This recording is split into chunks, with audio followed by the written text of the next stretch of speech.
But the difficulties of the next steps are now coming to the fore. Israel insists that Hamas disarm, something it rejects.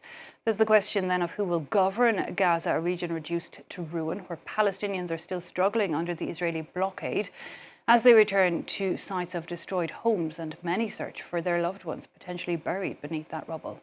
The bodies of 24 Israelis who had been taken by Hamas are also still in Gaza. Hamas said they need help recovering their remains. The delay in bringing the bodies out seen by some in Israel as a break in the truce deal. Our correspondent in Jerusalem, Noga Tarnopolsky, tells us more. Among other things that have already appeared on the horizon, this definitely puts in question the deal because it was a fundamental part of phase one. Hamas was told in exchange for Israeli redeployment and specifically for the Israeli army leaving all population centers in Gaza, that they would have to release all the hostages. And they did warn the Americans and the Qataris and Israel, of course, ahead of time that they didn't know where all had been buried. But of the 28 bodies, the understanding is that they didn't know where maybe 4 or 5 were buried. They might need help for that, but not that they would play games, so to speak, that they would return just 4 of the bodies. The families, the Forum of the hostages' families, immediately yesterday, when Hamas declared that they would only release 4 bodies, without saying they couldn't find the rest, just that that's what they would do, already demanded that Israel declare that this was a breach.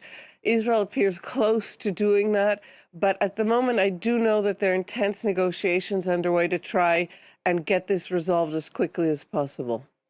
Okay, meanwhile, inside Gaza, Noga, there's reports that Hamas is already moving to crack down on largely Israeli-backed militia, if I've understood it, but on rival groups in general. What more can you tell us about that situation? Yeah, I mean, what's happening in Gaza is a sort of anarchy, and Hamas remains the most powerful armed group, and they're taking retribution against those they claim are part of militias, but it really can be anybody. You know, Hamas is an armed terror group. It's what it has always been, and it's its definition. So in the past many years, we've seen Hamas execute people they accuse of being gay, people they accuse of misteaching students. And what we're seeing now is yesterday and the day before it actually started, and yesterday, something of a rampage. Now, this has several also other implications, not just a security catastrophe for Gazans who have to live now in this sort of lawless shootout Gaza, but also this reveals that the Israeli army left Gaza in a situation in which Hamas is still resurgent, is still armed, and is extremely dangerous to its own population. And it's for Prime Minister Netanyahu a major complication when he